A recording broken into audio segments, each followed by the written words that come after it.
As people continue to log on, we're grateful that you're joining us this morning, this early afternoon, from wherever you are across this country and on the island of Puerto Rico. If you would, as you come online, would you go down to the chat box at the bottom of your Zoom screen and let us know who you are and where you're at, and that will give people at least a superficial introduction so that when we have our couple breakout rooms, we'll be able to use them for conversation and not introduction, getting the most of every moment that we're together online today. If you're coming online and other staff have already said hello, just after you use the chat box to tell us who you are and where you're at, just scroll back up through the chat box and you'll see other staff's welcomes to you as well.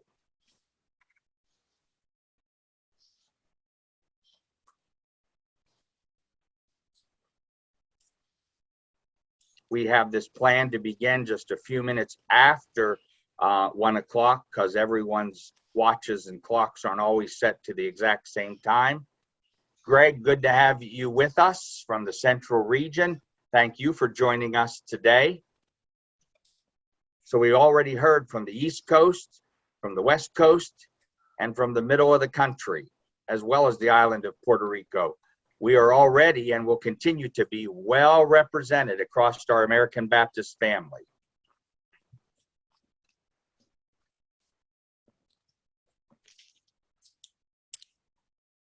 People continue to log in and grateful for it.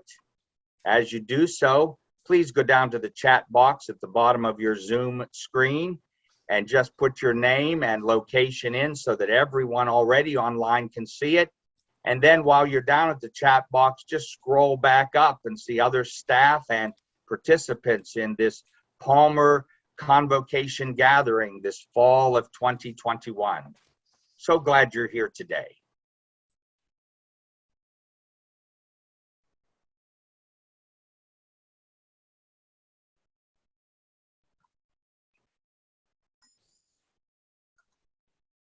Kathleen, good to see you. Pastor Kathy from upstate New York. Several of our staff can readily identify with that area. That's originally home to some of them.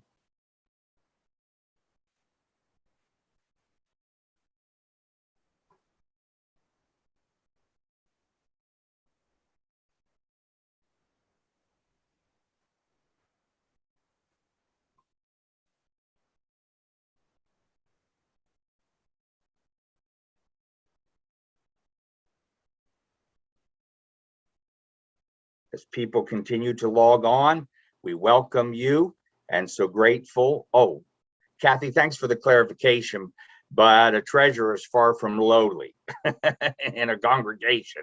But thanks for the clarification that you may not be the pastor, but clearly you are a minister there in that Albany church. Again, grateful all of you are joining us today from the East Coast, the West Coast, and points in between, as well as the island of Puerto Rico. As you come online, please go down to the chat box and introduce yourself with your name and location. Staff is doing that, and staff have done that. So while you're down there, be sure to scroll back up and see the greetings of other staff. Grateful for the privilege of your time today. For some of you, early afternoon. For some of you, mid-morning. We're just glad that you're with us today. Welcome. We're going to begin in about a handful of minutes as others continue to join us.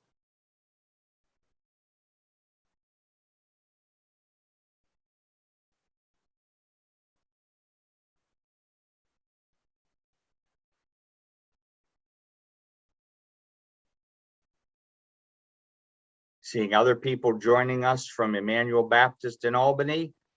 I saw some other names coming up on the screen from the Midwest as well as the West.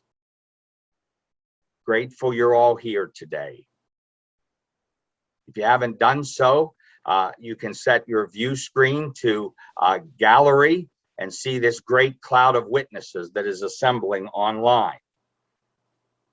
A wonderful American Baptist family.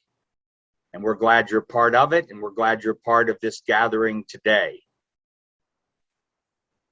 As more people are coming online, would you go down to the chat box at the bottom of your Zoom screen and put in your name and location so that we all can get an idea of who you are and where you're at? We're going to be doing a couple breakout sessions to talk about the presentation that Joy will be sharing with us. And even though these will be superficial introductions, we want to make the most of those moments in breakout sessions, so at least it will give us a very general or generic idea of who we are and where we're at.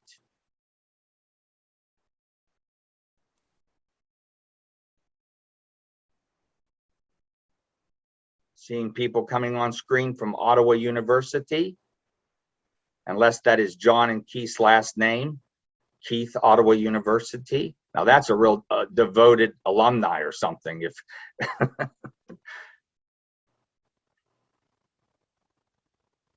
Welcome everyone. Our numbers continue to rise, and they will. Seeing people logging in from Charleston, West Virginia, from Philadelphia, Wilmington, Delaware. Wonderful. And though we are talking about all these various locations, it never fails to amaze me as I and other ABHMS staff travel, how small this American Baptist family really is, because all you have to do is mention one or two names and people immediately make a connection and start a conversation.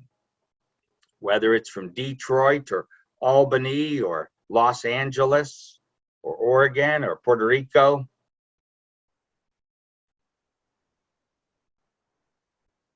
Thank you again for joining us today.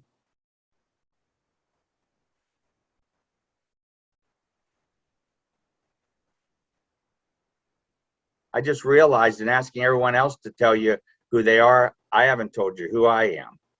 I'm Jeff Johnson, the National Coordinator for Faith Initiation, commonly known as Evangelism, and work on the discipleship team, as well as the Center for Continuous Learning Group.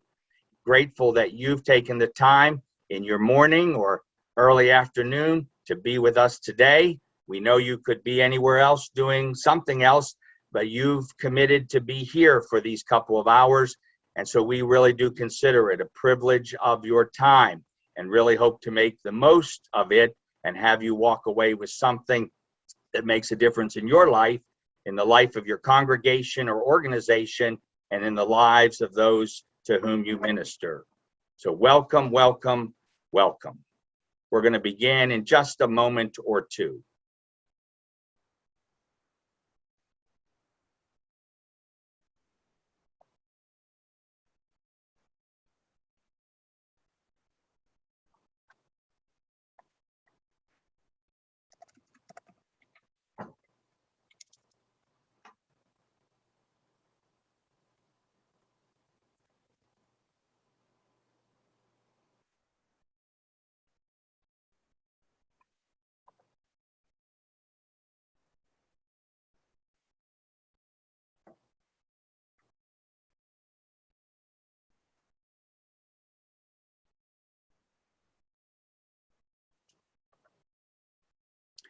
I have on my clock 1:02, and that is the time we have committed to begin, and we want to be faithful to our time and faithful to your time.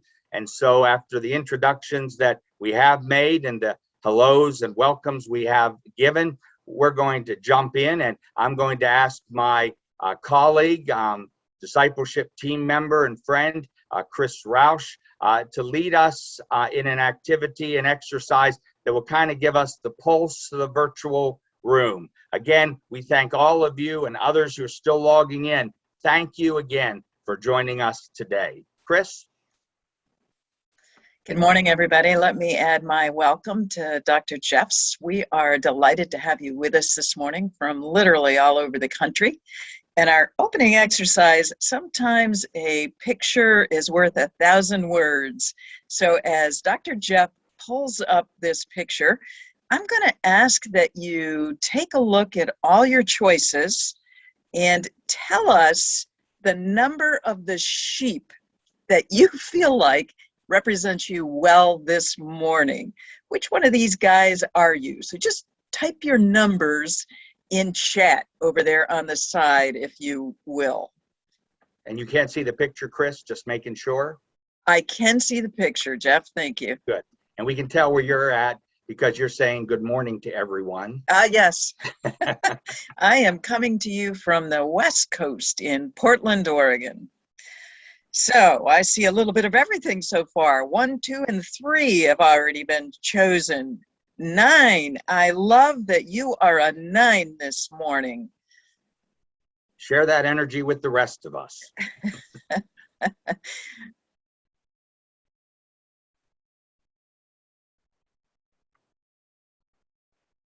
More and more numbers coming up, giving us the pulse of the room. Salvador, a 5. I'm kind of with you today. I feel a little bit like that. Second cup of coffee is still needing to kick in onto my brain.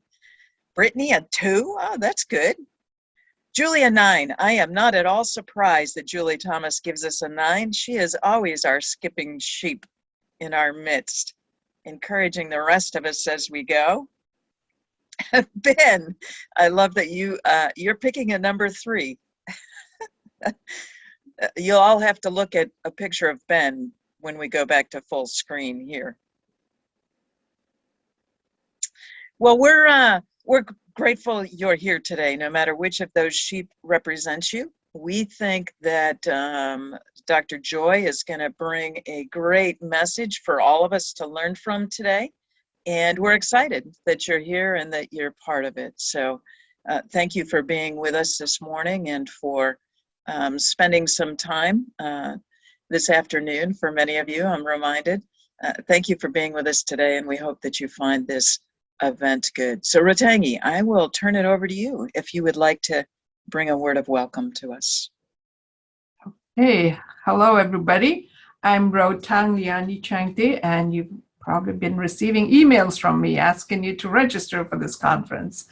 It's wonderful to see you all. I am the Senior Associate for Grants, Partnership, and Strategy Alignment here with the Home Mission Societies, and we're so grateful to have so many of you participating. So I see we have 51 participants so far, but I know about 68 have registered. And so when we get I hope that eventually we'll get up to that count or more. And we have at least 23 states, plus Puerto Rico, included in for our conference today, from coast to coast, from California to Puerto Rico and Florida to Massachusetts, all the way to the mountain state of Montana. The Midwest is well represented with Kansas City, Nebraska, Ohio, and Tennessee down south in the southeast. So welcome to all of you from wherever you're calling us from.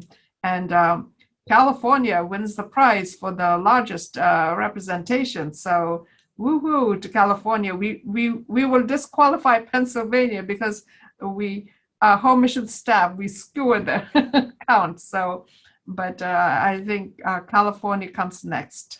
So that's just to give you a sense of who is out here. We expect at least 42. There were 42 organizations that received grant awards from the Palmer Grant last year, and a little over $500,000 was distributed amongst all of you.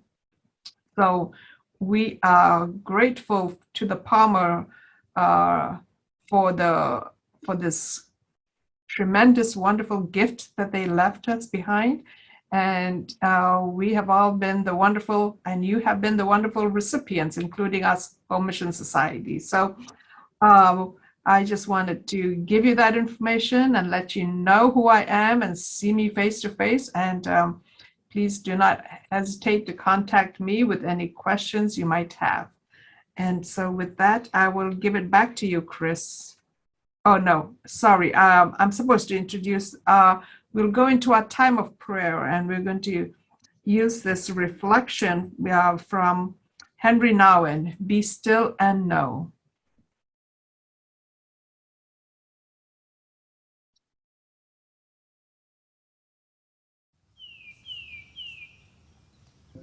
Be still and know that I am God.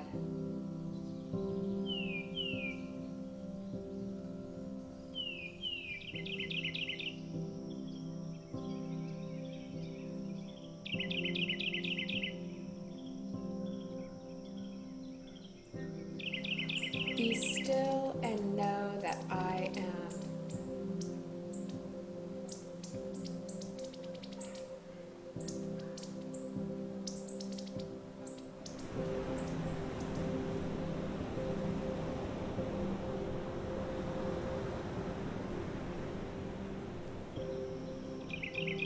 Be still and know.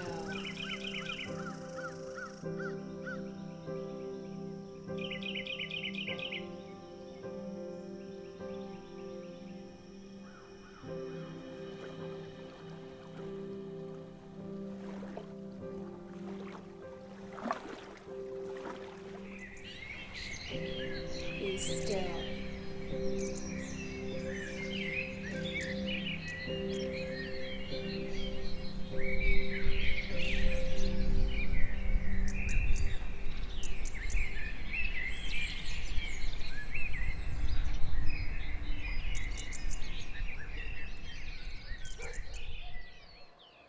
Be.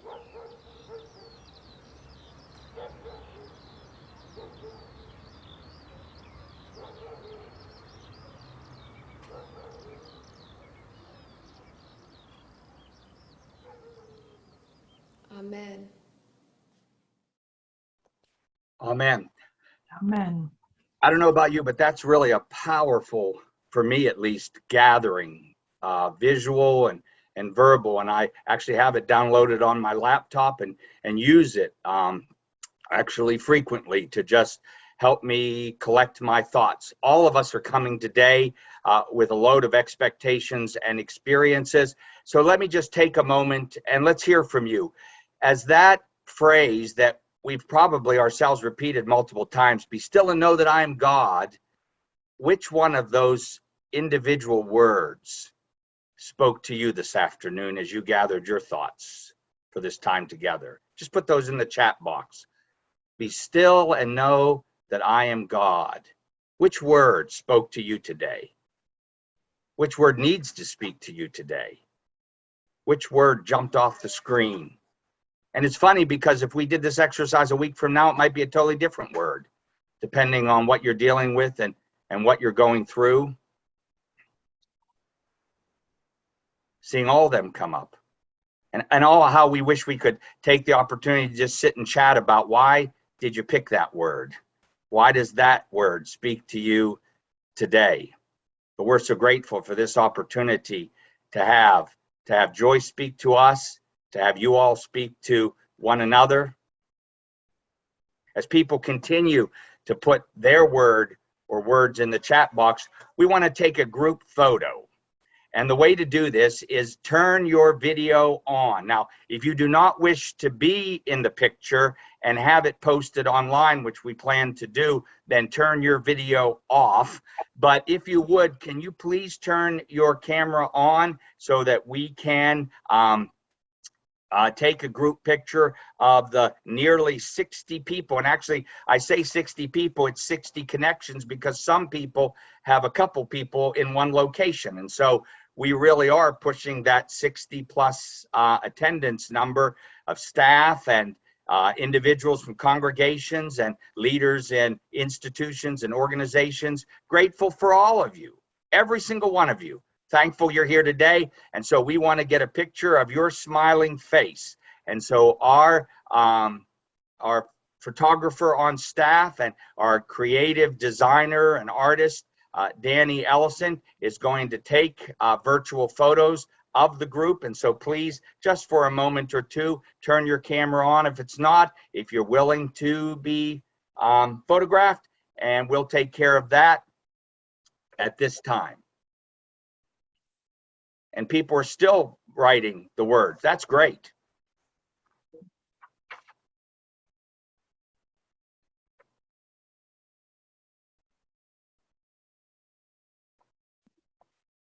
I don't know if I'm supposed to say cheese, say macaroni, say something to get one big group smile.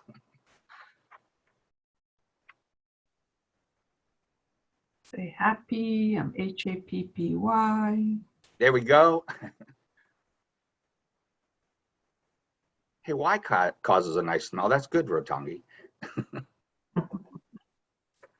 Yeah. Do And we then know? Danny, when you're done, if Yeah, you'll let us Danny. know. Exactly. I was just Okay. going to say that, Lisa. He Danny, just gave the thumbs up. Danny just gave us excellent. the Thank thumbs you, up. Lauren. Then I'm Yeah. going to Bless you, transfer Danny. this. Yeah, Thank we're you, good. Danny, Thank you. for your skills share. Oh, there he is. At least I can see him in my upper right-hand corner. Thank you, sir, for doing that. You're welcome. And I'm going to now transfer things over to Lisa Harris Lee, who will introduce our speaker and presenter for the day. Thank you so much, Jeff, and for really just hosting us in the way that you do so graciously. It is now my honor to introduce a friend of the American Baptist Home Mission Societies, a friend of mine, Dr. Joy Anderson.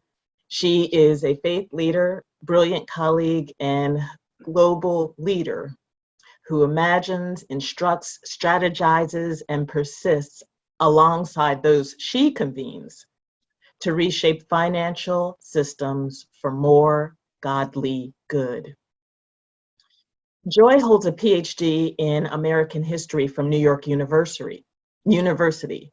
Her dissertation examined prison reform in the 1830s and how individuals and organizations in democracies can claim expertise in order to shape public institutions. And I'll pause there only for a moment to recognize that in the 1830s is when ABHMS was founded. And so even now in 2021, we're continuing the legacy of shaping communities, of helping communities to accomplish good things. Joy serves at the intersection of finance and social change and has been instrumental in shaping the fields of gender lens investing and innovative finance. She is the founder and president of Criterion Institute, and Joy has worked with financial institutions, with faith-based organizations, government agencies, with philanthropists and movement partners to design and implement strategies for shifting financial systems to advance gender equality and social justice. Through Criterion's 1K Churches program, Joy and her team have expanded the financial imagination of congregations across the United States. The program produced a number of tools and resources to support congregations in building transformative relationships within their communities by providing microloans to local small businesses. In 2021, Criterion published a blueprint for faith-based organizations on using finance as a tool for social change. And she collaborated with the Evangelical Lutheran Church in America to publish a roadmap for Christian denominations to use finance to reduce gender-based violence. Joy has served on a number of boards and advisory committees and Thrivent Charitable Impact in Investing, where she supported the creation of the Women Invest in Faith portfolio to address domestic violence. In recognition of her business leadership, in 2011, Joy was ranked 51st in Fast Company's annual of the 100 most creative people in business. Joy currently lives with her husband and daughter in a Connecticut apple orchard. 'Tis the season of harvest, Joy. and she can be found in the fall pressing cider and boiling apple syrup. We thank God that Joy has made time to be with us today. and is so committed to making the world better for all of us, for all people. Joy, we are in your hands. Lead us as you will. Oh, thank you, Lisa. Wonderful to be with all of you. And I think we can maybe let Lisa, whoever controls the speaker thing, we can maybe let Lisa out and drop me in. So I'm really glad to be here. And Lisa, as I listened to that introduction, one of the pieces that I really want to name as you invited me to do this reflection, you know, so often what I talk about, what I speak about are systems of finance, and some of that can be really complex, and you know, sort of I do work in some fairly esoteric places, sort of looking at I don't know, global systems of finance and investment. But today I'm really joining you as a peer, as somebody who runs a fairly small nonprofit, and in that journey of for 20 years now, I've led a nonprofit that I founded, and so like many of you, I sit in this context of taking on some hard work and then needing to figure out how the funding thing works to support the work I'm called to do. All right, I'm a little distracted because I'm looking at a big picture of you still, Lisa. Is everybody else looking at a picture of Lisa, or is it just me? I'm gonna go back to. I can see you. You can see yeah. me? Yeah, I don't see Yes, anyone. we see you. Yeah, Yeah, we Yeah. see Thank you. you so much, and I love that. If more people, I'll just take that input for a while. How many of you are actually writing, we see you? What a wonderful thing to experience. I think you have Lisa Pin, and that's why you see her. So you I can often see think her. I would like Lisa to stay pinned in my whole life. That would be wonderful. So thank you for that. Thanks for the support as we get started. So what I want to do in this time, and I would encourage you at any point, there are multiple people here who can help us have this conversation. I do love the American Baptist Home Mission Society. It's just one of my favorite organizations, and so many people on this call I know well and have been with you at your conference remember when Space for Grace used to be together, and it was a space for amazing grace. And so I encourage you to engage in the chat if questions come up of as we're talking. This is a chunk of time to be online, and I know we're all exhausted with that. But I also know that it isn't so important to have these ways to come together. So what I want to do is take a few minutes to walk through a kind of arc of the conversation for today. And then after that, I'm going to ask you to drop into the chat what questions that brings up for you. So even if in my early framing a question comes to you, drop it in the chat and we'll weave that through. I am the kind of speaker that I'm very engaged with audiences, and so I've sometimes hit my head trying to climb into my computer to be engaged with people on Zoom. I find myself just wanting to get all the way in there to find you human beings, and so I'll ask you to really engage as much as possible. But so I come to this conversation with So I started in New York City Public Schools. Let me just tell you a little bit of my story, because again, I think this is as much about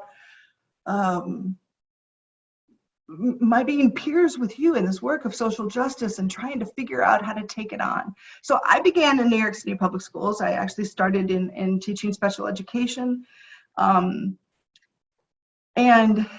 towards the end, I stayed in New York City Public Schools for about 10 years. And the experience that I had there that shaped the rest of my career was looking at my students and thinking carefully as I looked into each of their faces and said,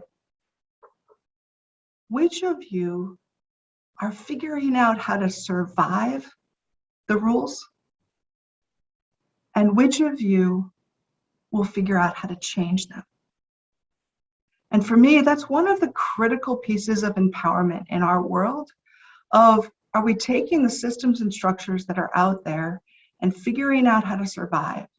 Even the church, right? An imperfect institution that sometimes, unfortunately, we survive this institution, but we also know that it is our call to step in and transform and make it what we need it to do, to make the world around us what we need to achieve the justice in the world that we're looking for. When I went to New York City Public Schools, I actually went to understand how complex systems of power work.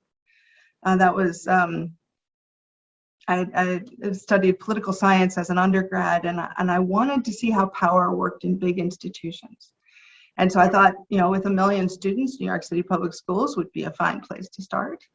And over the time when I was there, my first real experience with fundraising was I started a program for grant writing for teachers to imagine technology in their classroom. And I remember, you know, this would have been about 25 years ago now. This was before there was technology in classrooms. I will say this was one of those early days. I remember some of the technology we bought with those grants now looks like it would look like a dinosaur if we looked at it today. But it was early days where we were asking teachers to imagine what technology could do in their classroom. And I loved playing that role of imagining what could be different. And for me, that was the first taste of the ways in which fundraising was about imagination, that it was about opening up a space to say, what could be possible where if in partnership with the federal government or some foundation that was providing grants, teachers could imagine something different. I also spent a lot of time, because it was a large bureaucracy, and those of you who work in universities probably have similar questions. I sometimes had to turn furniture into people. You know, at the end of the year, when you had your budget lines and what you had left was a bunch of furniture to buy, and you wanted to buy people, how do you actually work within a large system to transform furniture? There was literally a code that said you can buy furniture with this money, and I wanted to buy the time of human beings. And so I'd try to think through, what basement in Brooklyn do I need to go to talk to some human being about turning furniture into people? But again, it was a process of imagination. It was, how do we take the systems, the rules, the structures of how things work and imagine pathways through? So from there, long story short, so I was a high school teacher. How did I go from being a high school teacher to working in global systems of finance? It's a fine question, but the pathway was actually through an organization that's now named WestPath. It's a pension fund of the United Methodist Church. And so I actually ended up working in a consulting firm in Milwaukee, and that consulting firm was working with the pension fund. And so I actually went from being a classroom teacher in New York in June to being an advisor to the general secretary of the Methodist Pension Fund, at the time a $14 billion pension fund, in September. And that for me was a stretch. It was definitely also an exercise in privilege. I will recognize my education, my whiteness. There was a whole bunch of things that facilitated that path of privilege to be able to jump from being a high school teacher to being in this position of authority. And I do recognize there's, I want to ground in that a few ways. I am aware of the privilege in my own story in terms of what has been opened up for me. But I also think within that there are some stories about needing to create paths and walk through in the face of a lack of opportunity. So I made this jump, and then a couple of years later left that firm and founded Criterion. And so for the last 25 years, 20 years at Criterion and a few years before this, I've really focused on systems of finance. And finance and investments, pension funds, investment funds, mutual funds, all these things, systems of finance, that's the place that I live and breathe. But it's not what I want to talk to you about today. I'm game to talk to any of you about that later, but I really want to talk about, at a very simple level, what I've been doing in my life is trying to figure out how can I change, how can I disrupt systems of power to create more social justice? And how am I funded as an organization to do that? Because the midst of it, right, as each of you think about your own, place where you sit and the transformative work, the social justice work, the work that you're trying to advance in context, you have a vision for what you're trying to do, and then you're trying to figure out who the heck is going to pay for my ability to do that. And so that's really the tension I want to live with today. And because of the places that I've sat, I think I've got what I hope I can offer is a little wisdom, a little insight into some of the power dynamics around philanthropy and some of the shifts that have happened at foundations and what they think they're funding. And so I've just been around that. I've been around that world for a very long time, and I'm game to sort of answer any questions or things you've seen or particular things that you might think I have insight into. But it's really this question of how do we match the funding that is out in the world with the thing that we're trying to create with one particular challenge. What many of you are trying to create in the world challenges the systems of power in place today. And let's face it, most of the money that funds our work comes from people who benefit from that privilege. So it's that tension that I really want to dig into of how do we fund social justice activities when social justice activities challenge the power structures from which the wealth that often goes into philanthropy or even local government funding or community foundations. There is the current system and the power dynamics within how funding works are embedded in the power structures that we're trying to disrupt through the work on social justice. The key to that, in my mind, is about relationships. So I want to talk a little bit about power and money, because that's actually what I talk about most days. So it's a very comfortable place for me to talk about power and money. But then I really want to say the solution, and I believe this from my faith, what we've been exploring around how to discover God's economy, how to understand what we can learn from Jesus in this. What I've learned from that journey is that what Jesus was talking about most of the times when Jesus talked about money, what he was talking about was relationships. He may have used the metaphor of money, he might have been talking about the laborer in the fields and the laborer's relationship with the owner of the fields. But he wasn't really talking about money. He was talking about relationship. What is the power dynamic between the laborer in the field and the owner of the field? Not the money, but the power dynamic. And what I celebrate every day that those moments when I, be still and know that I am God, those moments where I feel that the most is when I know that God showed his love for us by coming into the world through Jesus and showing that the world could be made new and that all of the systems of power could be transformed to be more just. That is, for me, what Jesus reminds me every day.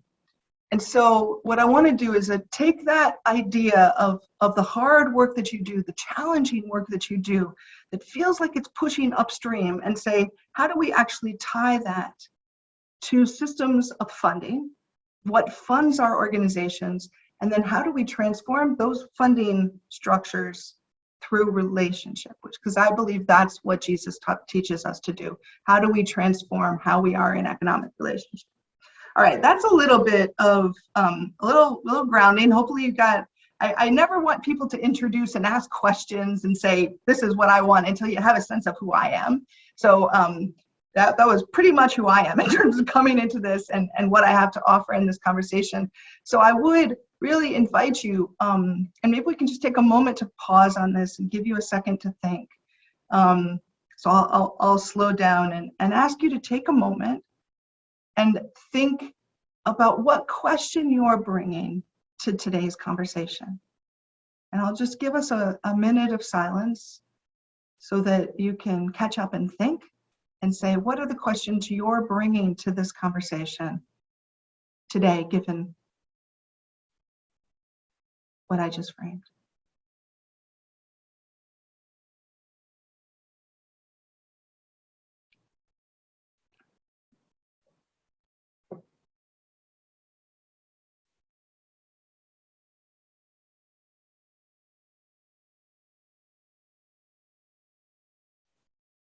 I know you're all crafting the perfect question in your chat box.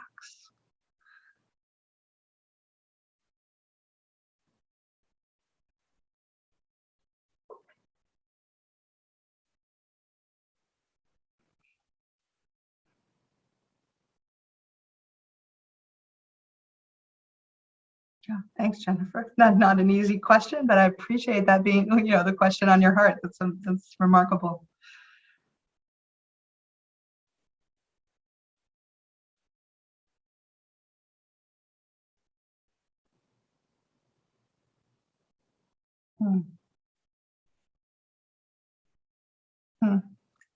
Interesting. Ottawa University, John and Keith. I think that sort of, I did think a little bit. It's a useful conversation about, for me, power is at some level. Power is never neutral. The idea of power can work in many ways. Positive power can be positive. Power can be negative. Control, as we know, and we can control our own impulses. Control can be positive. But control can also be exploitative. So I'm really thinking about those terms. I invite you to ask more questions, if to keep the richness in that conversation. Oh, Ramona, I'm just loving you. I want that question when you're going into the small groups. That is a beautiful question, and I'd love to hear more from you later about your approaches to that and what you're thinking about. Love the question about the table.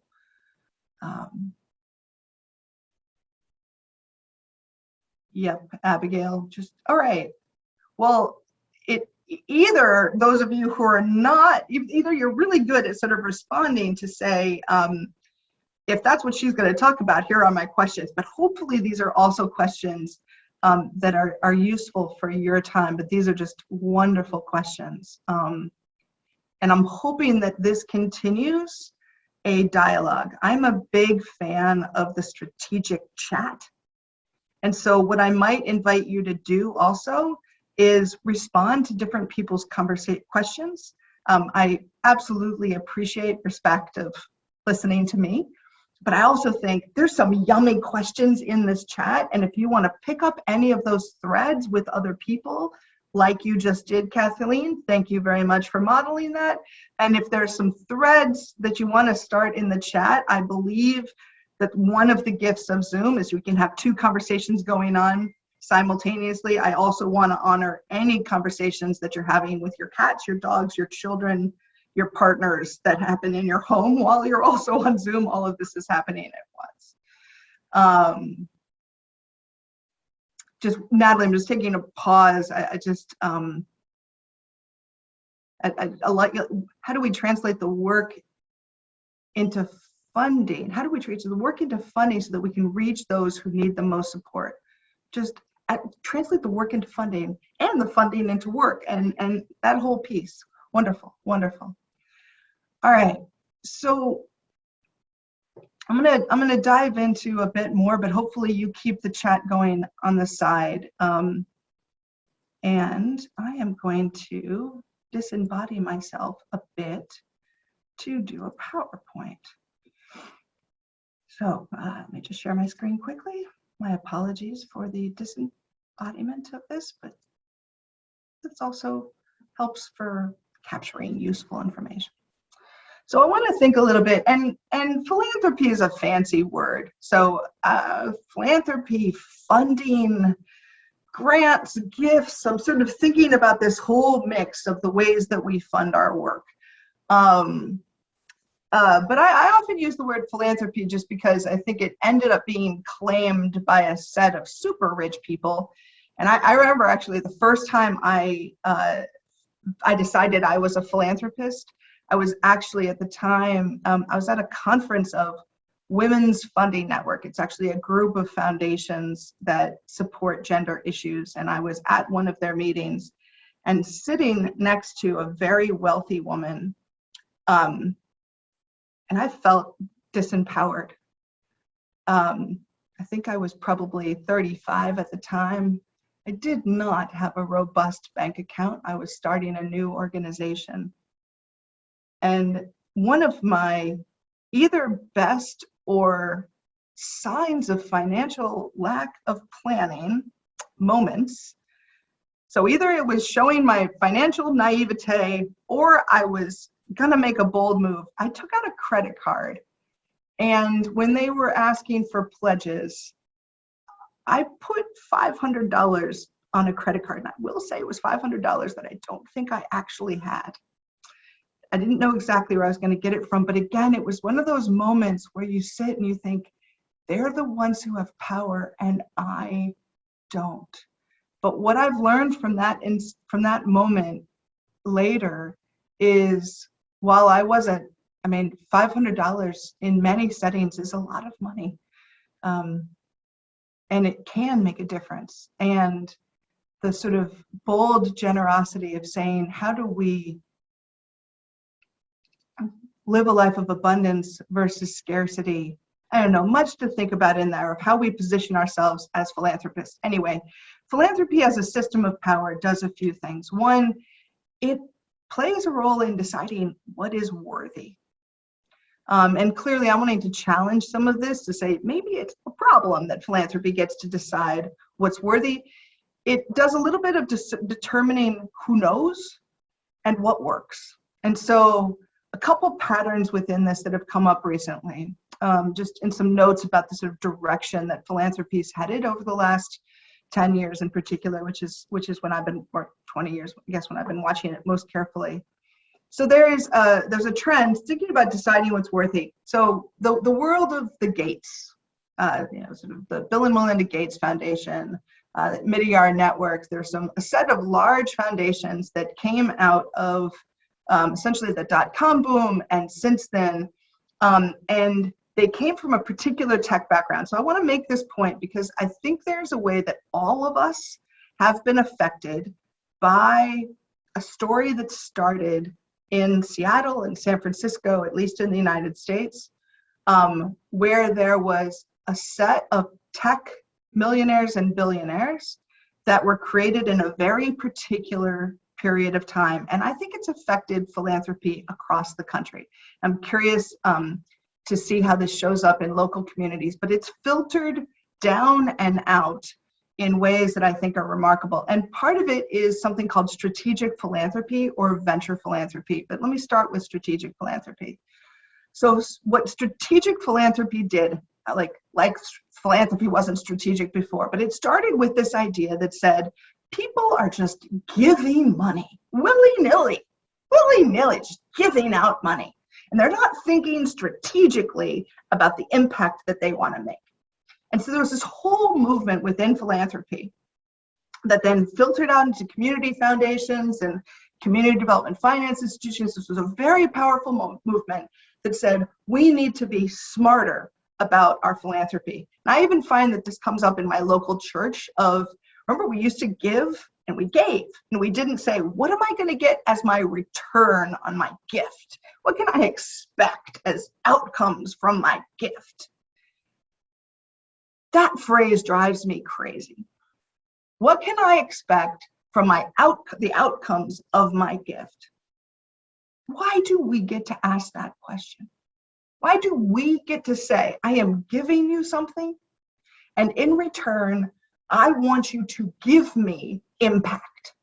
I was on a call recently and work a lot in Asia, and so we started talking about this, and they said, well, we have to, if we're not going to give them a financial return, we have to give them an impact return. Like, why? Why do we have to give a return to a gift? And a couple things happened here. One is within the strategic philanthropy world, there was a movement. Hewlett Foundation, Packard Foundation, so some of the really big foundations, Gates Foundation, Rockefeller Foundation, a bunch of the really big foundations started saying, we're going to be more strategic. We're going to set the strategy. And what they started funding a little bit was to outsource the implementation of that strategy.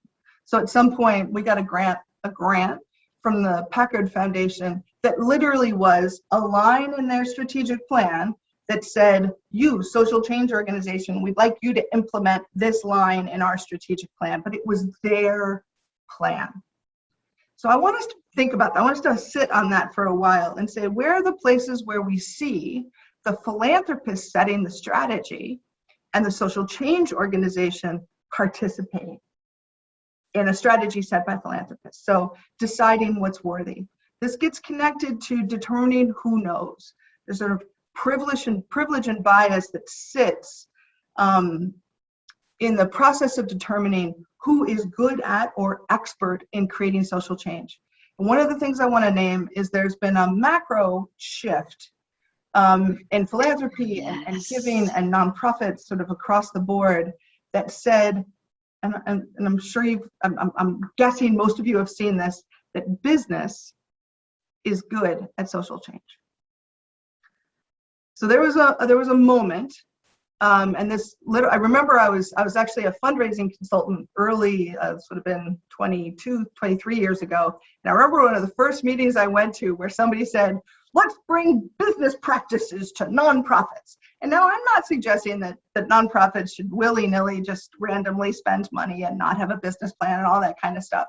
But one of the things that happened in those moments, and I have seen it across the board, is we started deferring to business as better able to create social change than other actors.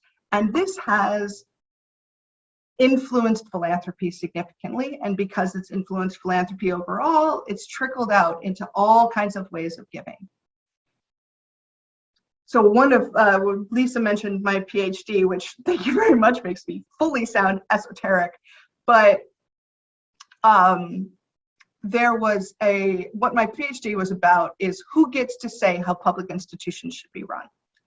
And the title of the dissertation was about the 1830s, and I'm going to come back and I cannot wait, Lisa, to talk to y'all more about the history of American Baptist Home Mission Society, because I know a lot about the 1830s. But one of the moments in the 1830s was what I wrote about was something called an economy of discipline. I wrote about the economic metaphors that we used in creating prison systems. We talk now about for-profit prisons, one of arguably the worst things in the United States. Sorry if anybody works for a for-profit prison, but wow, done a lot of harm in the world. But this has actually been a part of our history for a very long time. And so, but of late, in the last 20 years, that overlap between business and social change has gotten closer and closer. And I live in a world that's about how to use finance to create social change. So I'm not saying that we should divorce these completely, but I am concerned at deferring to business leaders as the experts in social change.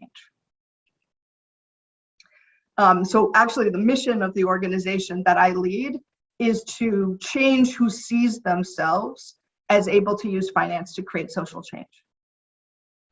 To change who sees themselves as able to use finance to create social change. Because my concern is that the only people who think that they can use investments to create social change are people who already are in investments versus grassroots organizations, civil society, women's rights organizations, others, grassroots organizations that actually don't participate in those systems of power. So anyway, that's the mission of the organization. So the second question is, what's the privilege and bias in who we think is good at creating change, and how in the communities in which you work can you shift that back to say, hey, What about this local community that actually knows its context better? We might be experts in our own problems, but that's not how we think, right? We bring in the business experts. So I just want to name that as a power dynamic. And that wasn't as true 20 years ago. This is a change. And finally, there's been lots of work about sort of evaluating what works, right? And then we need better outcome measurement. Again, outcome measurement's a super good thing. It has meant that we don't get to tell our stories as well. If you don't have data that can show your outcomes are not as valid. So this is a really depressing story, right? I realize I'm probably confirming a lot of the things that you all have experienced, and I promise, I believe I have some solutions to this. So, but what I want to name is philanthropy is a system of power, and how it names how the power dynamics operate within that shapes, even down to sort of what a private individual thinks they can ask for from their gift in church. This has changed because of the tenor of how we think about what's worthy, who knows, what works, and who gets to decide those questions. So a second piece, so how we are funded is intrinsically tied to the power dynamics, the world we're trying to transform. I think I've got you guys. I'm looking at the chats and saying, I think I got you on this, but how we are funded is intrinsically tied to the power dynamics of the world we are trying to transform, which is basically my way of saying you are not crazy. Right?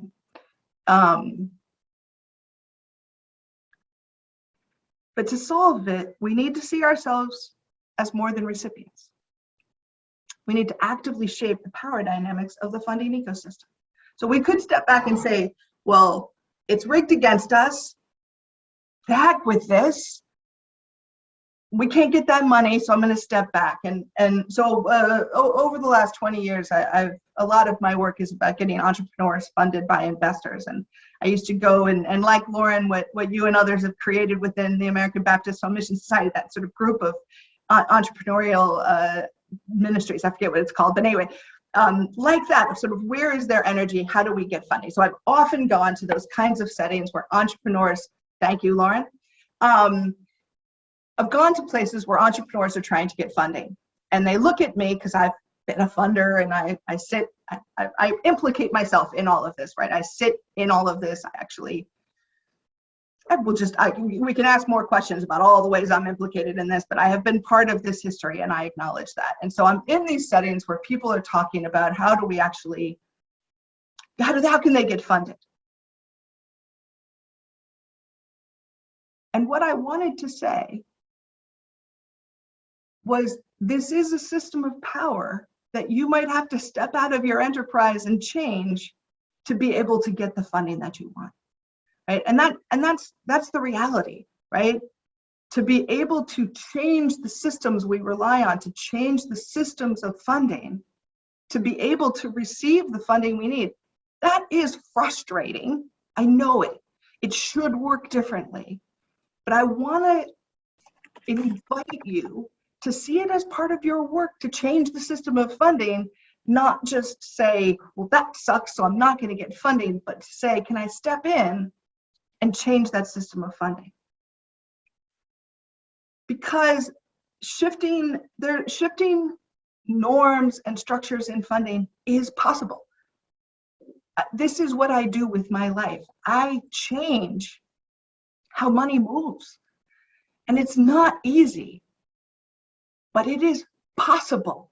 I was on a phone call with UBS, arguably one of the largest investment banks in the world, and they talked on this call about what they were changing, right? So it is possible. It's frustrating and it's complicated, but it is possible. And so the sort of changes that we've talked about, the role of measurement, there's these new organizing paths for people of wealth. There's a blending between the lines of for-profit and not-for-profits. There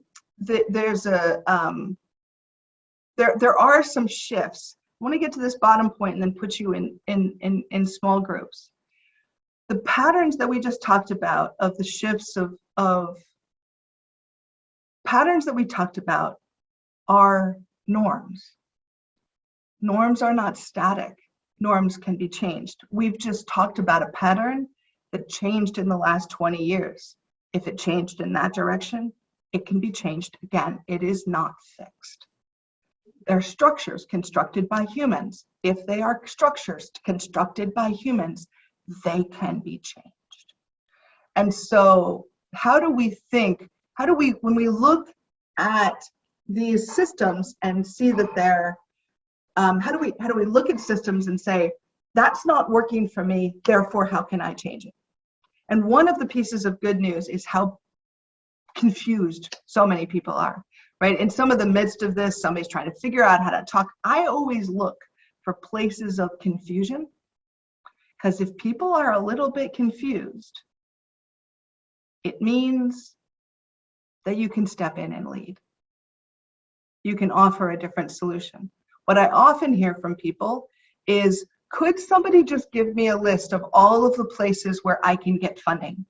Just list it out, give me a really clear menu, and so I can click on a box and get funding, and they know what their interests are, and they'll tell me if they're interested in what I'm interested in. Can I just have it all laid out like a menu on a website where I can click through and find the people who will fund my work? I recognize the desire for that. What I want to name is, every time people have created those systems then decided what were the categories, what were they called, who got funding. So every time it gets organized as a system of power that says who's on the tick box, what geography is prioritized, do you get to be a small town or do you have to be a big city? Do we even have rural things listed on the, every time we organize, we solidify systems of power. So while there is an instinct to say, tell me where I can get the money, organize it for me so I can just access it, there's a danger in that, because it might not be organized to include the social justice causes, or it might not be framed in a way that really understands the structural inequities that we're trying to address, or it says we're going to do outcome measurement for foster care that looks like this, right? There have been so many efforts to standardize systems of measurement, and every time we standardize those systems, we create margins. We put people at the margin. We say who's inside the system in measurement and who's on the outside. And so I want us to think about celebrating confusion, because confusion is a moment where we can step in and create change. So I'm going to give you, I've said some things, I'll acknowledge I might have just said some things in the last bit. So what I want to do is give you 10 minutes to just go into some small groups. And I saw that we may have created those groups earlier. My apologies if people got thrown into groups in the midst of it. So if we can set up the small groups, 2 questions. What are some of the power dynamics in your funding context? And what are your opportunities to shape those? And maybe you'll just answer the first question and name, here's this wacky system that I sit within the middle. What I'm going to invite you to do, though, as you go into the groups, is not introduce yourselves. We have about 10 minutes in the group.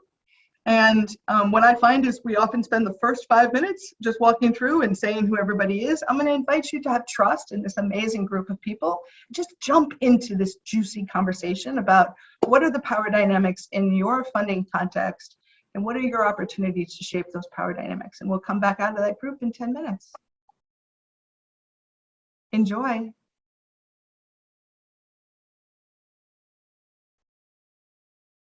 Stop sharing. Thank you. I'm curious if anybody wants to call out a reflection that you had in your small groups that you think the whole room should hear about. Can I call out Mark Samuel?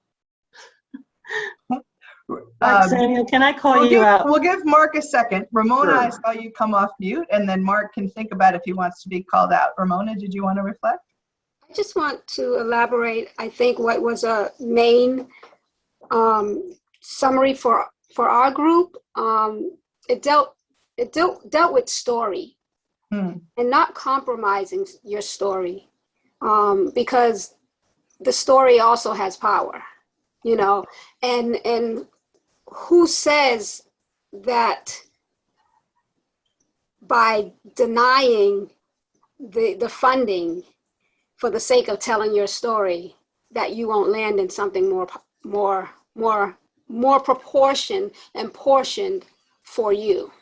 You know, it's that line, it's that thin line between I'll use the example of faith and paying my bills. I need to pay my bills, but yet I walk by faith, right? Yeah. But Yeah. but it's at what risk, at what cause, you know? Right. I'd rather stand on the integrity of my story than become something or someone I'm not for the sake of the dollar, which will diminish your integrity and character in the end. And also recognizing, and we'll talk about this as we go into the next section as well, or continuing to ground, taking money that isn't for the core thing you're trying to do could actually end up distracting your organization, right? I often hear people talking about, I'm going to create a social enterprise to be able to augment and become sustainable. I'm sorry, your mission wasn't to be a bike shop. Your mission, right? And so like, if that is connected to your mission, 200%, be a bike shop and ground in the community and do whatever you need to do with bikes. But so often we'll take on funding for the sake of having money, but it costs money to get that money and it costs money to earn that money, and then you're in a weird place. Any other thoughts of either people that Lisa have called out? Now I forgot your name. Yes, if I can. And then Mark, we'll go Sandra and then Mark. Mark, you're ready. But Sandra first. I just want to say thank you, Ramona, because in our small group, basically that was it. What God are you serving? You know, where is your faith? And not to compromise it. And like, you know, so I love what you said, Ramona, and it really echoed the sentiment that we were having in our chat. So it seems like we're kind of getting the picture here. Great. Thank you so much. Oh, thank you. Mark? Yeah, since Lisa called me out, what I had shared was just about our United Way funding that we get. And before we can apply, the whole process is you pick one of their priorities, and then under that priority is a goal, and then you've got objectives, and they narrow it down almost to a task list of this is what you're saying you're going to do. And you may have a different way of addressing that need, that issue, but it's very specific as far as this is what you will do, what we'll measure, those kinds of things. What I found is that the opportunity to shape those power dynamics are directly related to the trust relationship we have with the people that represent the funder. And that even with United Way, you know, they've got a very specific online application, but we can go back and say, you know what, we can't do it this way for this reason. It's not really in our mission, but we can do this, and this is what we're called to do. And that trusted relationship is huge in making that shift. Yeah, absolutely. I think that's just it's a great illustration. Also, so many of those systems are driven by efficiencies in fundraising, right? One of the core things that people are often measuring is what is the cost of getting out the money? And so it is more efficient to have checkboxes that let everybody line up and do that intake more efficiently. But those are structures that have power dynamics, and raising the question of saying, is this actually helping to get money out in appropriate forms? Or Harry, I see you come off mute. Harry? Oh, you're on mute again. Try it one more time. Come off mute. And I always get that order wrong. Okay. Hello? Yep. Okay. I truly believe that the mission and the collaboration with the funders go hand in hand. I do a lot of the grant writing, And we turn down a lot of grants because they don't fit the mission of what we want to accomplish. And if we get those funds, I can't in good faith be able to use those funds because it doesn't match with what we're doing. So, you know, I think that's an important component, as well as building those relationships with the funders that have funded me year in and year out. Yeah, I think that's a great point, Harry. And just a personal affirmation of that and a story. So you don't have to understand what my organization does to say maybe we're a little bit on the bleeding edge, right? We work in using finance and to address social justice issues. We're not like in the mainstream, right? We're not on everybody's like checklist right now. Or we weren't 15 years ago. And so one of the things I've measured in the organization is what percentage of funding did we get that was driven by the funder, but we needed to take it because we needed to be, how do I put it? We took the funding to be able to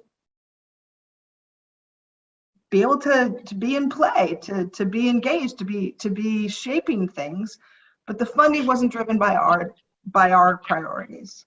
And over the last 5 years in particular, we've moved from about 70% funded because somebody else said this is our priority and we tried to shove our mission into it, to now we're about 95%. That is for things that we chose to do because we have, and Harry, I think this is a great transition to where I want to go next, because we've shaped the priorities of the funders, right? So it took us 4 years, but we just got a $5 million grant from the Canadian government. But 4 years of shaping one department in the Canadian government to change their thinking so that we could get that grant. We just got a grant from the Ford Foundation. A long time of conversations with those program officers to be aware of the priorities, to say, but what if you thought about it different? And over time, we've been able to pay attention. And I will say it is stressful on the organization to take funding that's not directly aligned.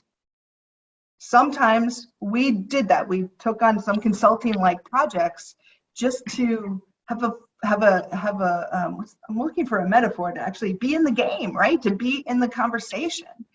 But one of the metrics that we had is how much are we getting funded for the priorities that we set versus being funded for projects that somebody else wanted done, and then how do we move it?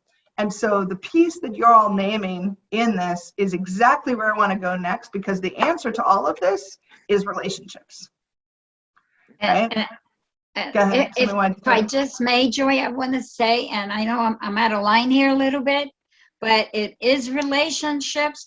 And how interesting if we were to measure, you said 4 years in your case, if you were to measure how many of these organizations, the leaders changed their mind, how many hearts did you transform? Because what you did was give a witness to your faith and stand firm on it. It's beautiful. But not easy. So let's shift to what I want to talk about. Where I want to get practical is to think about how do we do this, right? To lead people, right? So if we're, sorry, let's see if I, so we're having these conversations about how do you shape the power dynamics, but to lead, to transform, to be able to shape what's going on, you need to be in relationship. So one of the questions I want you to start thinking about, and this is what's going to be, yes, Ramona, you can have these slides. So what our next breakout group is going to be in about 10 minutes, is to think about this question. What are the relationships I need to be in to be able to transform systems of power? Because again, funding is not just about the money you get. It's about seeing funding as a system of power that you need to be engaged with shaping. And I think seeing it as money is is in some ways distracting, because then you're like, wow, that's money, I should have it. But you can't have it because it's not aligned with you. So you actually have to do the change work to get the money. All right, so best practice around fundraising. I actually had Lisa pull a list of, because I was like, I don't know, I'm not an expert in fundraising. So I actually asked Lisa to pull a list of sort of best practices in fundraising. And Lisa, I'd love for you to share it on at some point with folks, but all of them essentially are, it's about relationships, what all of you said, right? You know, the way you get a good grant, the way you shape what's happening at the United Way, it's not about writing the grant, it's about the relationship that you have that means that you're in a conversation to get the grant. And in general, the tragic part of this, of course, is that if you don't have access to those relationships, it's harder to get funding. So I want to name, this is a core justice issue, this is an access issue, this is, there's a lot of power dynamics in that, but best practices around fundraising are centered in building relationships. Relationships take time. I think we often forget that it's both time on your calendar and overtime, right? So it's how much time do you need to spend every week engaging in relationships, and how long will it take to build that relationship? And I'm sure, I'd love, drop in the chat, what's your average amount of time to build a new relationship that results in funding from your perspective? I'll put in my number first. And as you can guess, it's 3, that would be years. So if other folks want to drop in, what's your sense of how long does it take to build those relationships? The second thing is building relationships requires courage. I once went, I was in Philadelphia. I was going on a train from New York to Philadelphia, and I got off in Philadelphia to meet with a funder, I don't know, program officer at a foundation. And I really thought he was aligned. I did. I thought he was aligned. I thought he was a colleague. I thought he was a friend. I thought I had done the work to build a relationship. I mean, I literally put years into this relationship. And at the end of the lunch, he looked at me, and in the most condescending voice possible, he said, "Hey, Joy, you just come across as tired."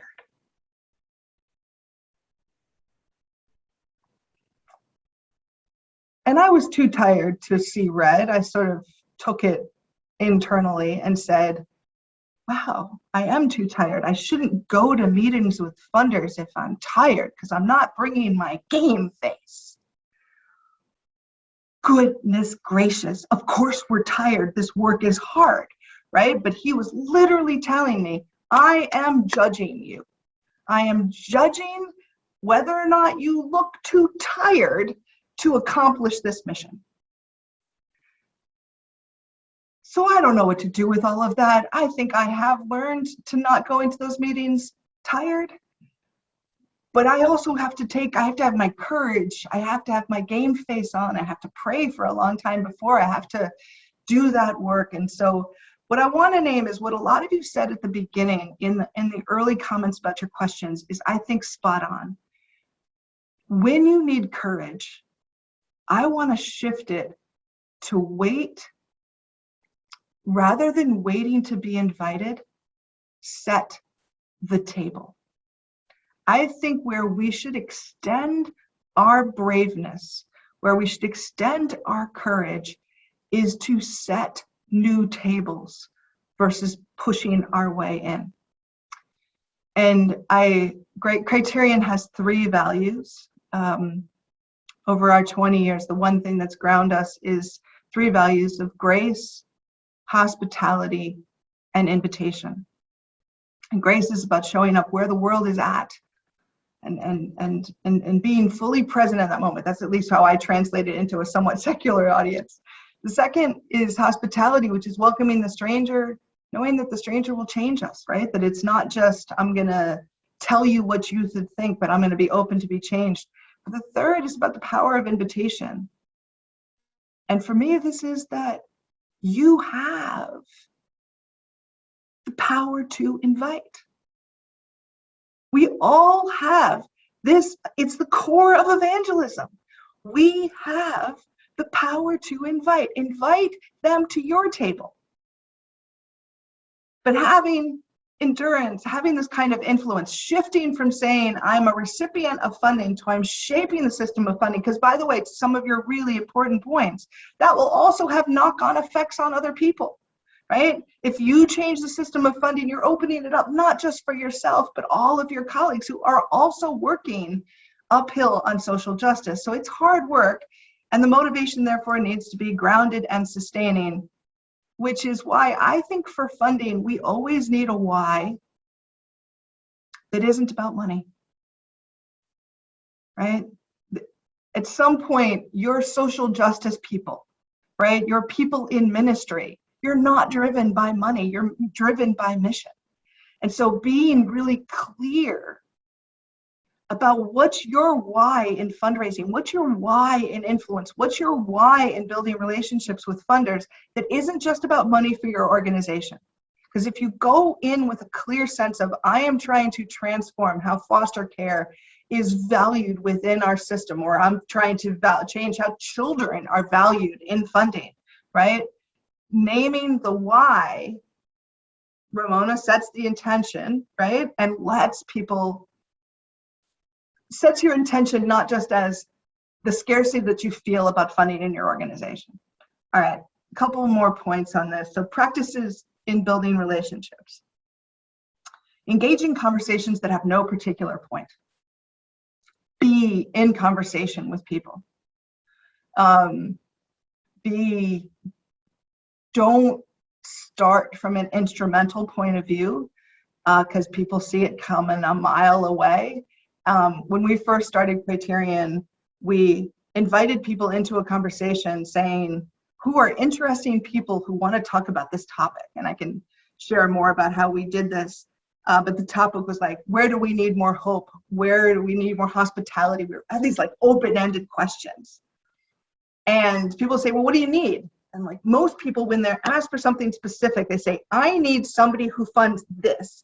Their brains get smaller. They're like, let me find the very specific moment, the specific person who can get that thing, as opposed to who wants to be in an interesting conversation about the future of ministry.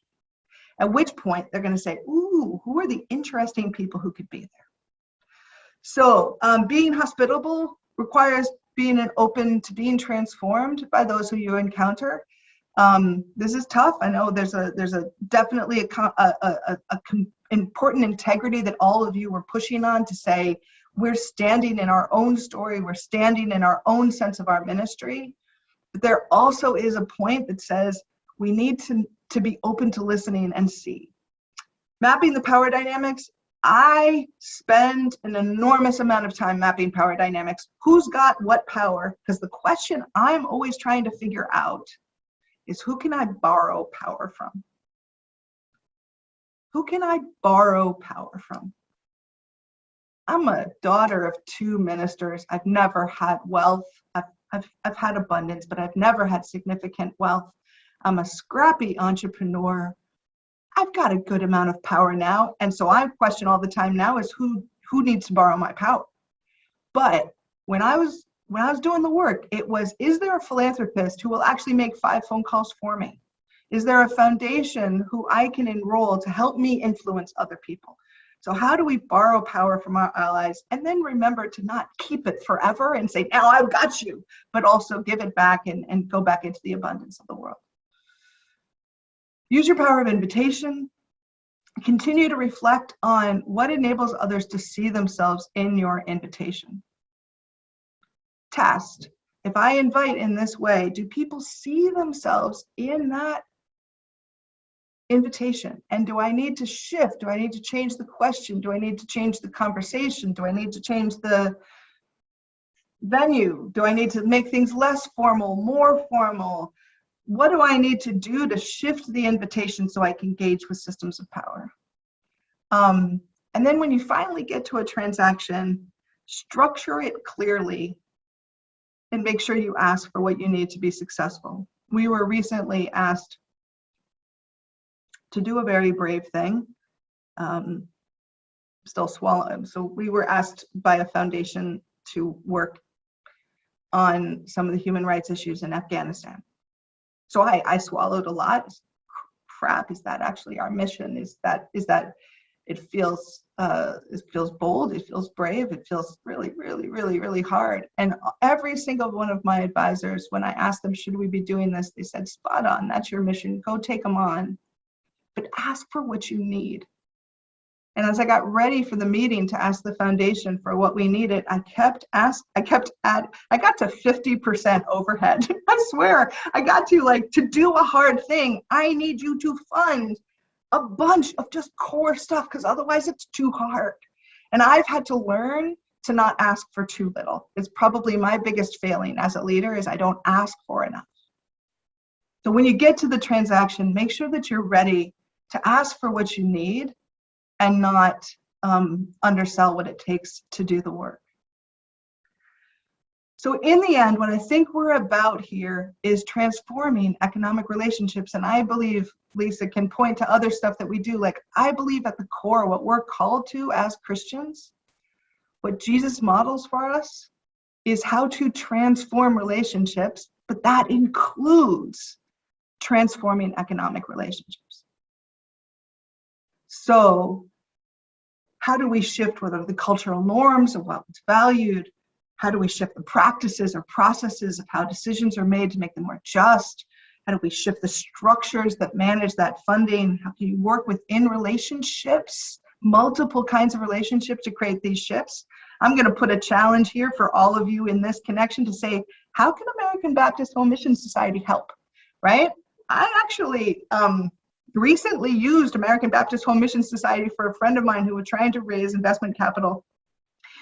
One of the few, very, very few Black women raising venture capital right now, very few, for social justice issues. And I was like, I need that relationship. And so she can leverage that to ask other people. And in the end, I don't actually think American Baptist invested very much, but it was borrowing the power to say, I need to say I have an institutional investor.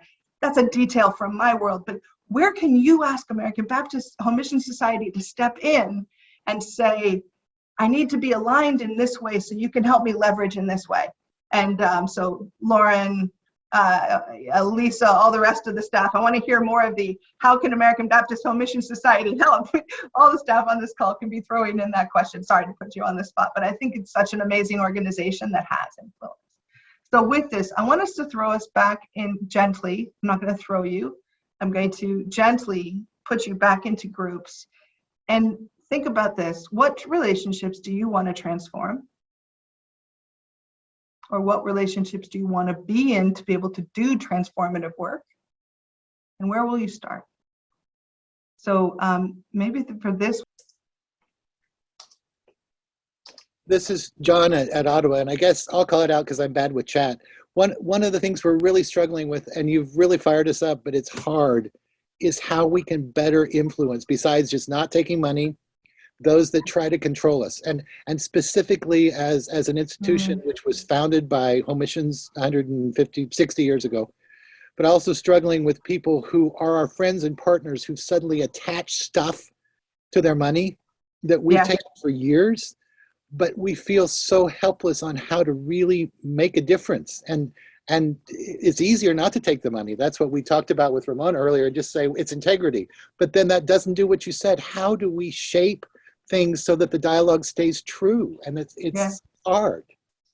And I mean, we've all, let's face it, we've all had moments where we knew we had to speak truth to power, but it matters. Even if you didn't get heard the first time, saying it and saying it again, and then having other people say it. In general, I find many people who are trying to do good things, with their money, and they got some advice from somebody who said, this is how it's all supposed to work, and it will be more efficient, and you'll be more effective, and they follow the patterns of expertise, anyway, other thoughts of people. I'd also open it up to, this was supposed to be a bit, well, a little bit before this, we were supposed to get to a kind of Q&A. So I'll also say, if there's anything I raised in the last bit of time of my rants that you wanted me to clarify or dig a little bit deeper into, I'd be happy to sort of take any specific questions. In some ways more interested in your stories than mine, but if there's anything that would be helpful for me to clarify.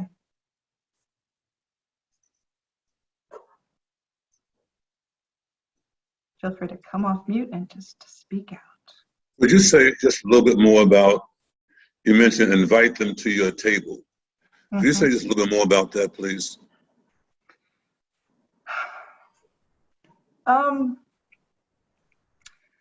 I think that, and there's many different ways that this can happen, but often we wait to be invited to things.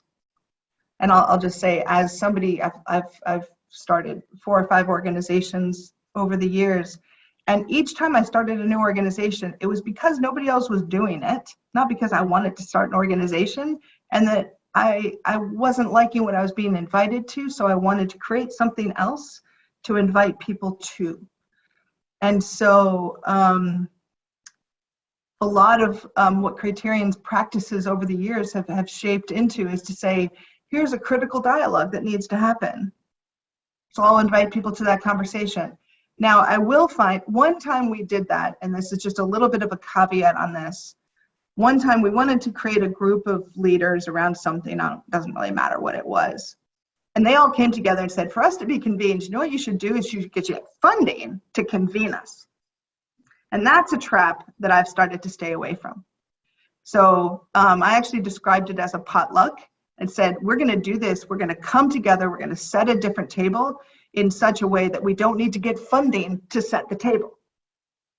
Right? Because often you say, all right, who's going to get funded to organize the convening and pay for the food and pay sponsorships and get blah, blah, blah, blah, and all of that then takes it back into the system of power. So I often find in Australia right now, we're convening a set of philanthropists literally to ask them the question, where do you want to use your power?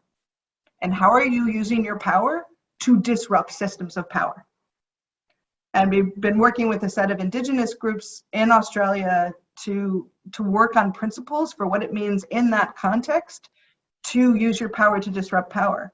But I can't get that funded, right? Because if I asked for funding to convene people to have a conversation, then I would have already needed to have everything be clear. So we use a lot of our edge space as much as possible to set tables that can't be set without us. Without those efforts, that we partner with others to do that. Is that helpful? Yes, that's helpful. Yeah. Yeah. I guess the other piece of it is part of the culture now with a number of philanthropists and funders is that you can't even get funding unless they invite you to their table. Exactly. Yeah. So the matter of how do you get them to invite you to their table? So part of that is starting with the mapping of, because not everybody's at their table and there are other players, right? So if you map who the philanthropists are in the area in which you work or in the adjacent areas, like it's about mapping and then drawing new connections. Because if they're already at a table and they've already framed the conversation, I sometimes find that's an uphill battle to join that conversation. So the other piece is, you know, you can also start a conversation by starting to post things on LinkedIn. I mean, there's a lot of ways to sort of, what's the way you start the conversation that shifts. I will just honor what I'm suggesting, and I'm saying it kind of an offhand way. Sit at a table is really difficult and takes years and focus. Yes, thank you. Other thoughts? And Jeff, there is a we had this in this last section. One of the things we were going to do is a survey of sort of feedback. I'm wondering, as we keep this conversation going, do you guys want to just post that? We had a quick chat about this in the break. Yeah, as we transition from your content, Joy, to finishing out our 2 hours together, that would be our transitional point. And so, but we don't want to step over top of anything else you want to share in final thoughts or ideas. Absolutely. So if there aren't any final questions from you all that would be helpful for me to dig into.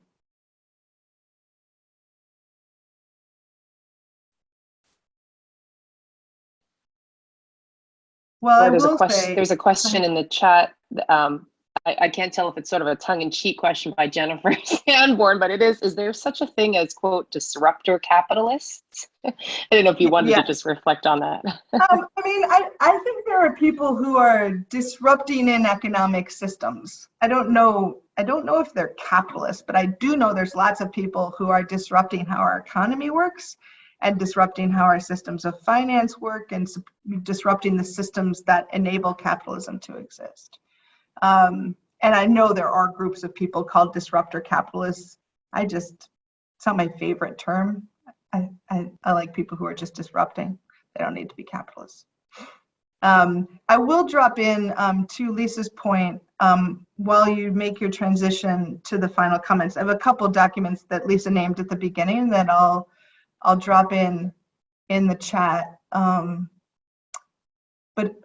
in the end, I think what I knew early on in my career is that I was called to step into to transform economic relationships. And that's what I spend my life doing. So I was sharing a little bit about what we're doing in Afghanistan now. There's a set of economic relationships that are coming together around the UN and other players that are just not helping in Afghanistan. So we are invited. The first thing we're doing is calling for debt forgiveness for the women who were given microfinance loans as a pathway to economic empowerment. So thousands and thousands and thousands of women went into debt in Afghanistan, funded by foundations and USAID and others, to say, here's a pathway to economic empowerment. We'll give you a loan and let you start a small business. Well, now that those women no longer have economic freedom, they still have debt. And so those moments when you say, how can we step into those moments and say something else is possible? So calling for forgiveness of those debts, because it might have been empowering at the moment, but it isn't now. And so thinking about economic systems is not always our comfort place as people of faith. I certainly wasn't raised by two ministers. This was not a conversation at our dining room table. But I think it's so essential for where we are right now with the depth of economic injustice to really step in. So I think that this is in part about our own funding. It's about the systems that fund our ministries. But as we all know, to actually go into the world and say, what are the economic relationships that are shaping the lives of our youth, the lives of marginalized peoples within our communities? How do we step in and look across the board at economic relationships? So hopefully rethinking your own funding and those relationships might lead you into some other pathways to look at that. My blessings on your journey. I just have loved this conversation and being with you. And so I'll send it back to you all. Thank you, Joy. As we wrap this up, we really appreciate your time today, Joy, and everyone else's who has come online. You're going to be receiving, as a follow-up to this gathering, a link to go online to provide for a full and thorough evaluation of our gathering today. But I'm going to just do a real-time kind of check-in and ask Bev Allegretti, if she would, to bring up one of our polls and just ask you to reply to it just in real time as to did you find this presentation today that Joy has shared with us relevant?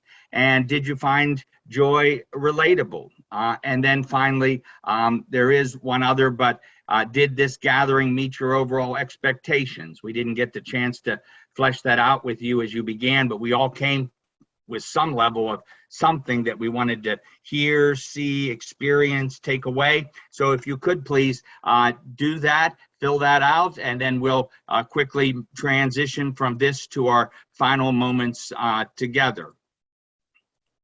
But again, as a follow-up, you will be receiving a link to this online that will look very similar to what you're seeing on the screen now.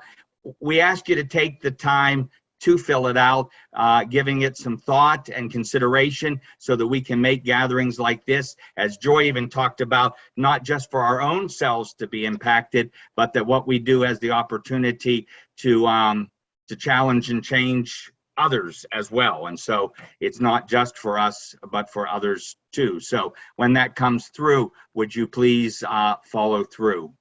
Bev, is there some type of results that came from that we can share? Otherwise, we'll just transition on to the closing. It's still going on, Jeff. Oh, okay. Thank you. I can end it at any time. If we can, let's go ahead and just do that so we can see some of the results, and people are sharing obviously their own compliments in the chat box, and then we'll transition on to at least one of our closing numbers. I think there are some announcements to be made before that, and you can scroll down there and see the screen as it's coming up. Appreciate, again, your input and your presence. So thank you very much for that. Lisa, who is the one, may I ask, that will be doing, if there are any upcoming events? I think those were what we shared in the opening slides when we began. Do we need to go back over those, or do we simply want to go to the closing music? We want to go to the closing music, and we will share the announcements through email communication that Rutangi will offer. So I'm going to turn it over to you, Rutangi. Okay, thank you. Sean Tripline, the Reverend Sean Tripline, has been very helpful. Is going to now lead us in our closing song. And he's from Bethlehem Baptist Church and one of the grant recipients as well. And so Beverly, if you can play the music. We had sent you the lyrics, but we'll also post it on chats if you want to sing along as we worship together here online in music.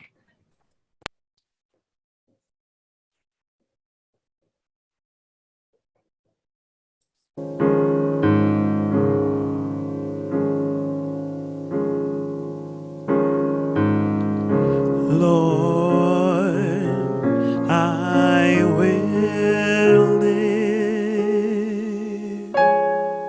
mine eyes to the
of my life.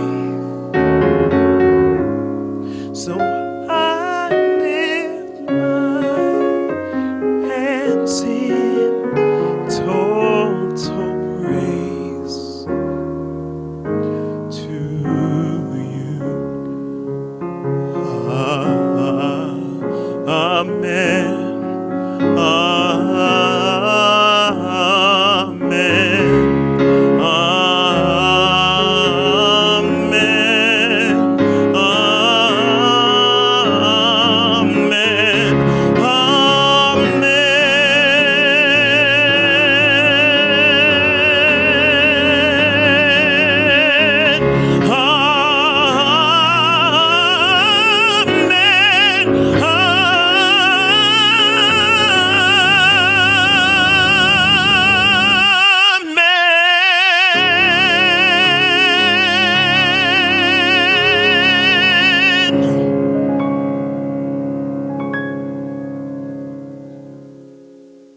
Thank you, Sean. That was beautiful. And we will now call upon the Reverend Dr. Clifford Johnson to lead us in the benediction. Dr. Clifford Johnson is our senior pastor of Shiloh Baptist Church and also one of the recipients of the pomegranate. Thank you, Dr. Clifford Johnson. Thank you. Let us pray.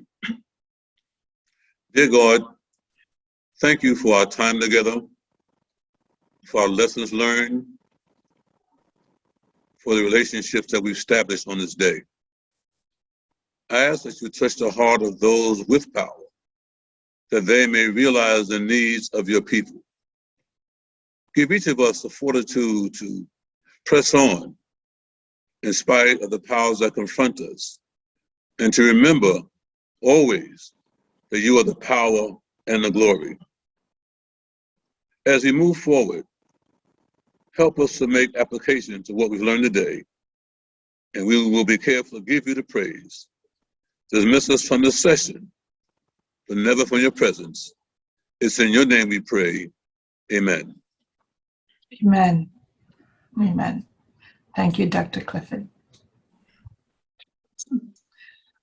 Thank you again so much. We really, truly appreciate all that you have taught us today, and I got a lot to think upon and reflect on today.